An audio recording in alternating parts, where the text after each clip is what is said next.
February 14, 1945. New York Harbor. The USS General R.M. Blatchford shuddered against the dock as Helen Schneider gripped the railing.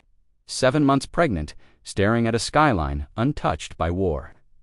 Before we continue, if you're enjoying these hidden stories from World War II, smash that like button and subscribe. Drop a comment telling us where you're watching from, whether it's Munich, Miami, or Melbourne. Your support keeps these forgotten voices alive. Helen had expected cruelty. Dogs, barbed wire, guards with hatred in their eyes. Instead, she saw American dock workers moving with casual efficiency beneath spotless uniforms, laughing as they secured cargo lines. The contradiction froze her breath. Beside her stood Anna Koch 22 and terrified, one hand pressed against her swollen belly. Lisa Muller, defiant and 26, searched the harbor for the horrors they'd been promised during the Atlantic crossing. None appeared. The February sun broke through morning haze, illuminating a land so pristine it seemed like a photograph from before the war.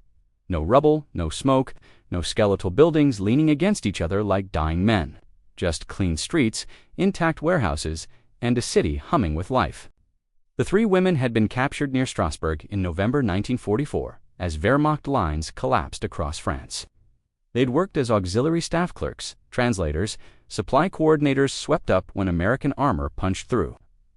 23 days aboard ship had been filled with diesel fumes, cold bunks, and whispered terrors about what awaited them in America.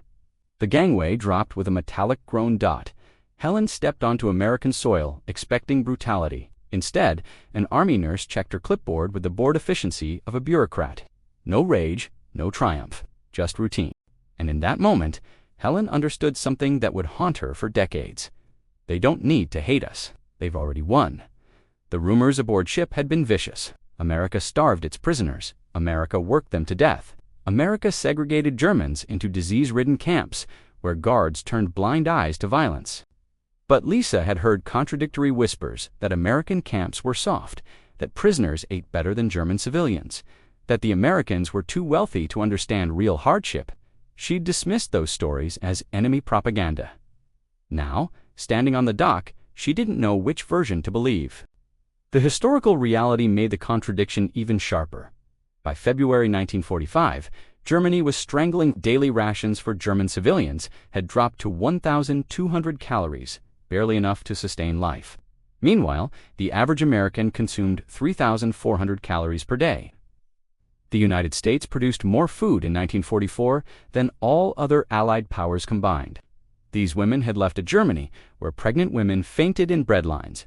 They'd arrived in an America where dock workers complained about cigarette shortages. Helen watched an American soldier laugh at something his companion said. The casualness of it, the luxury of humor, felt obscene. She'd forgotten people could joke without scanning the sky for bombers. A medical officer approached, her uniform crisp in morning light. She spoke in English, gesturing toward Anna's belly before making notations on her clipboard. Her tone was unmistakable, professional concern. Anna's throat tightened. Her last medical exam in Germany had taken place in a basement clinic lit by kerosene lamps, conducted by a 68-year-old doctor pulled from retirement because every younger physician was dead or at the front. He'd reused gloves between patients, apologizing with exhausted eyes. This American nurse wore pristine white cotton that smelled of bleach. 3 soldiers formed a loose escort, rifles slung casually across their backs. Not a single barrel pointed at the women. Not a single voice rose in anger. The guards looked bored, the kind of boredom that comes from routine rather than cruelty. Lisa searched their faces for malice and found only fatigue. They were led toward a low building marked with a red cross. Inside, fluorescent lights hummed with steady electricity. Germany's power grid had collapsed in most cities, leaving neighborhoods dark for days. Here, light poured from the ceiling as though it were infinite. A scale, a blood pressure cuff, clean instruments on steel trays. The nurse, Lieutenant Morrison, according to her name tag, gestured for Helen to step forward. Through a translator, Morrison asked about due dates, previous pregnancies. Complications were clinical, yes, but beneath them lay something more unsettling than hostility. Genuine concern. Anna's examination followed. Morrison's hands were gentle, checking the baby's position, taking her time, her brow furrowing slightly when she detected the heartbeat through a stethoscope Anna hadn't seen since peacetime. Morrison smiled. "Strong," she said in English, giving a thumb's dash up. Anna burst into tears. Lisa underwent her exam in tense silence, jaw clenched, refusing weakness. But when Morrison pressed the stethoscope to her belly and her baby's heartbeat filled her ears steady, alive, real, something cracked inside her defenses. Her hands trembled as she dressed. The showers came next. Helen hesitated at the threshold, convinced this was where the facade would drop. Instead, hot water poured from chrome fixtures. Hot water, not lukewarm or rationed. Water that steamed and loosened muscles, knotted from weeks on metal bunks. Helen stood under the spray and felt filth wash away. With it went some portion of her certainty about this place. Clean towels waited on wooden benches, fresh cotton gowns, soap that smelled like lavender rather than lye. When Anna emerged, hair dripping, she looked 10 years younger. "They gave us soap," she whispered, as though speaking too loudly might shatter the illusion. Then came the meal. The dining hall smelled like breakfast: eggs scrambled with butter, toast with jam, potatoes fried until golden, fresh milk in glass bottles, not the watered synthetic substitute Germans called milk, but actual cream-topped milk. The three women stared at their trays. In Germany, eggs had become currency more valuable than Reichsmarks. Butter existed only in memories. The bread ration had dropped to 250 grams per day, half a loaf mixed with sawdust and potato flour. This single meal contained more protein than Helen had eaten in 2 weeks. She picked up her fork, half expecting it to be snatched away. When nothing happened, she took a bite. The egg tasted like summer mornings before the war, like her grandmother's kitchen, like a past she'd assumed was gone forever. Lisa ate slowly, methodically, suspicion warring with hunger. "This is to fatten us up," she muttered, "make us compliant." But her plate emptied nonetheless. A young American private refilled their milk glasses without being asked. He couldn't have been older than 19, his face still soft with adolescence. He smiled awkwardly, clearly uncomfortable with the language barrier, and retreated. Anna watched him go. "He's afraid of us," she said quietly. Helen shook her head. "He's afraid for us." The camp at Fort Sam Houston, Texas, sprawled across flat scrubland under a vast sky. They'd been processed, assigned barracks, given identification cards, labeled prisoner of war, non-combatant expectant. The legal designation felt surreal. Prisoners, yes, but also expectant mothers, a category, implying care rather than punishment. By March 1945, the United States held over 425,000 German POWs across more than 500 camps, all governed by strict Geneva Convention protocols. German POWs in America ate better than German civilians at home, fact causing significant controversy. But pregnant POWs were exceptionally rare. Helen, Anna, and Lisa were among fewer than 24 known cases. Their presence created unprecedented challenges. Where do you house enemy nationals carrying children who'd be born on American soil? The solution was a small medical ward staffed by Army nurses and overseen by Captain Robert Chen, an obstetrician from San Francisco, drafted 2 years prior. Chen spoke no German. His patients spoke minimal English, but medicine needed less translation than he'd feared. Helen's first week passed in routine. Morning checkups, vitamin supplements, iron, folic acid, calcium delivered in paper cups, walks under the vast Texas sky.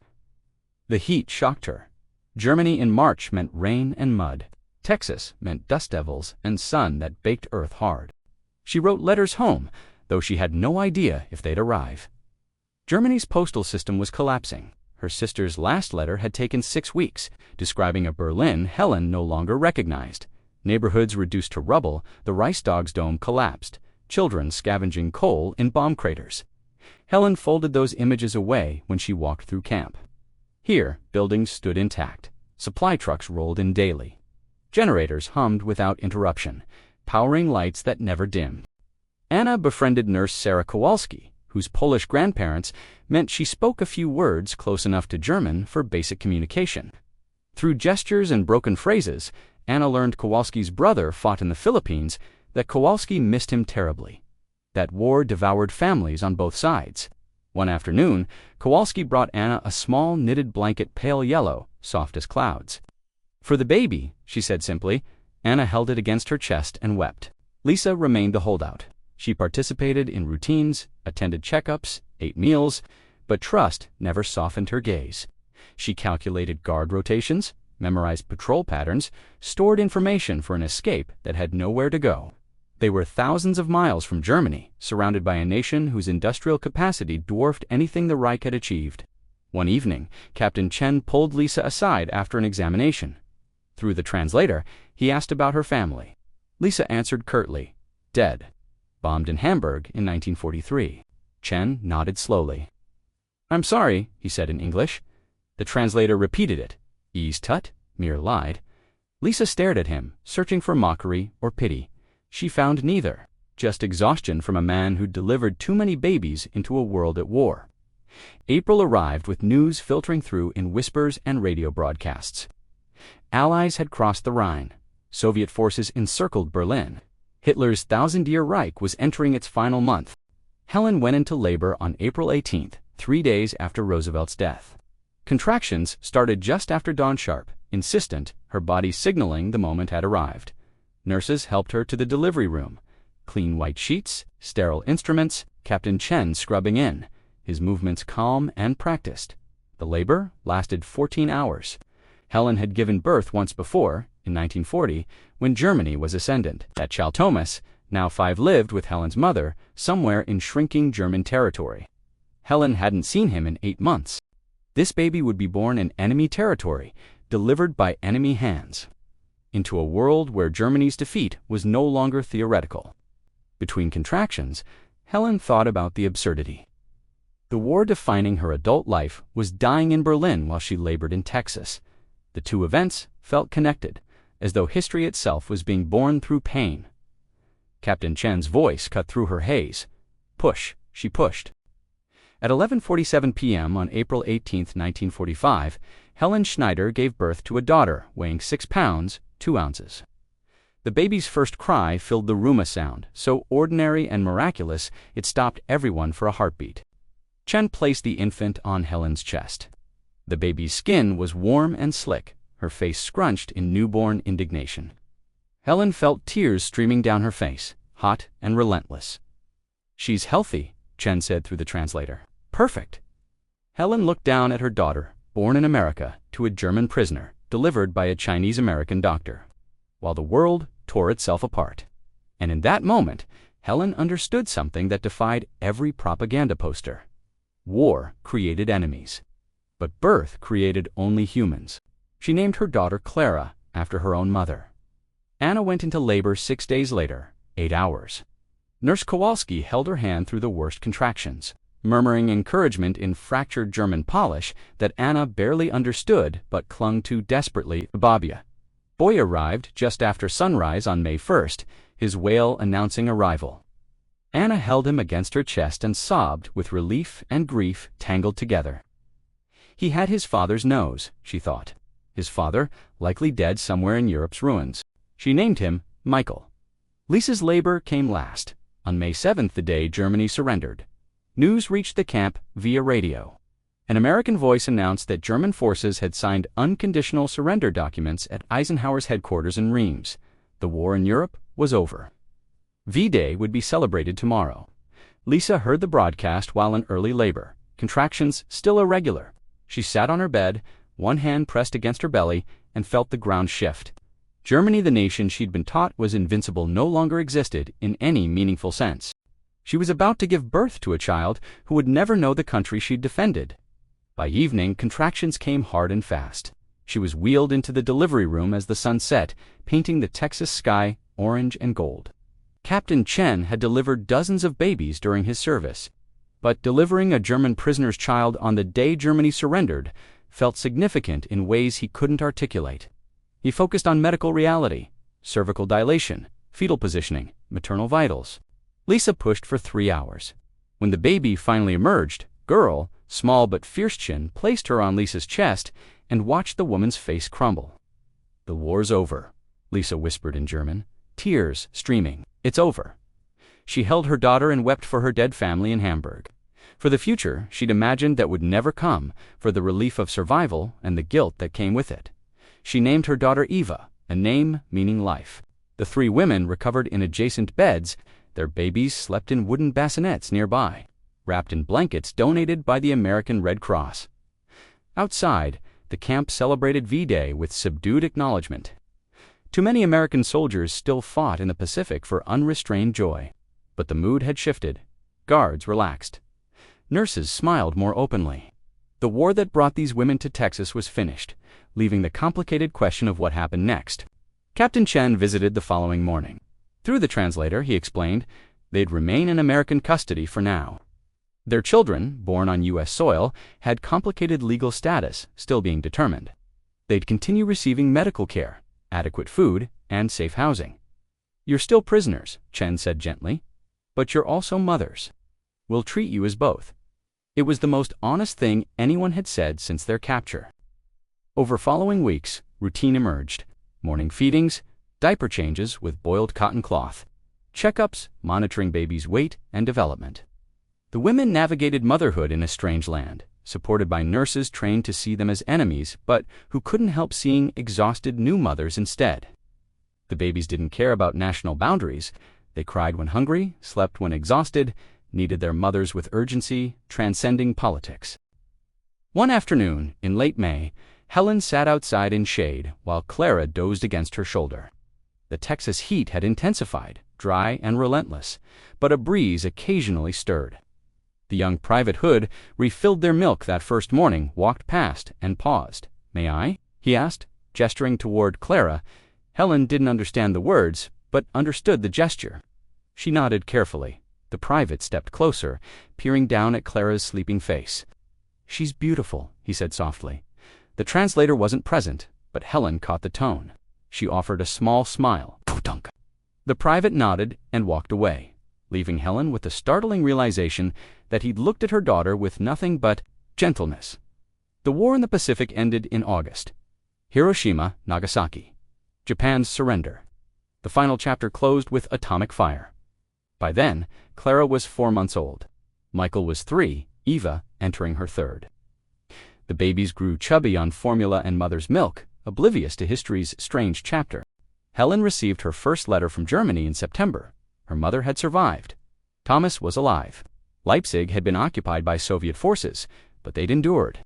4 pages of relief and fear intertwined. Anna received no letters. Her family in Dresden had vanished into the firebombing's aftermath. She held Michael closer after that, as though her grip alone could protect him. Lisa's bitterness softened, though never disappeared. She held Eva and whispered stories about Hamburg before the war, the harbor, the cafes, the uncle who'd played violin. Stories Eva was too young to understand, but Lisa needed to tell. In October, they learned their fate. Repatriation to Germany, once logistics allowed, their children would travel with them. Legal complications could be sorted later. Families would remain together. Helen felt relief and terror equally. Return meant seeing Thomas again. It also meant returning to a devastated landscape where every city bore scars, where occupation forces controlled daily life, where rebuilding would take decades, but she would go home. On a cool morning in early November, the 3 women boarded a transport ship in New York Harbor, the same harbor where they'd arrived 9 months earlier, terrified and pregnant, expecting cruelty. They left carrying babies, inoculation records, and medical clearance letters signed by Captain Chen. The U.S. Army provided formula, diapers, and care instructions. Nurse Kowalski had slipped Anna an extra blanket, tears in her eyes. As the ship pulled away, Helen stood at the railing with Clara bundled against November wind. The New York skyline receded, towers unmarked by war. She thought about the propaganda she'd been raised on Americans as cruel, barbaric, fundamentally other. Then she looked down at Clara, born by American hands, fed with American resources, protected by American guards who could have been monsters but chose to be men instead. The war had taught Helen that humanity could persist even when nations failed. She didn't know what awaited them in Germany, whether families survived or cities stood. She didn't know if Clara would grow up hating America or grateful for it. But she knew this. She'd arrived as an enemy. She departed as a mother who'd witnessed mercy when cruelty was justified. The ship's horn bellowed. Anna and Lisa joined her at the railing, babies bundled against the wind. America faded into autumn, Haza Strange, parenthesis, where for 9 months, compassion had outweighed vengeance. Helen kissed Clara's forehead and whispered, "I'll tell you about the country that chose to let you live."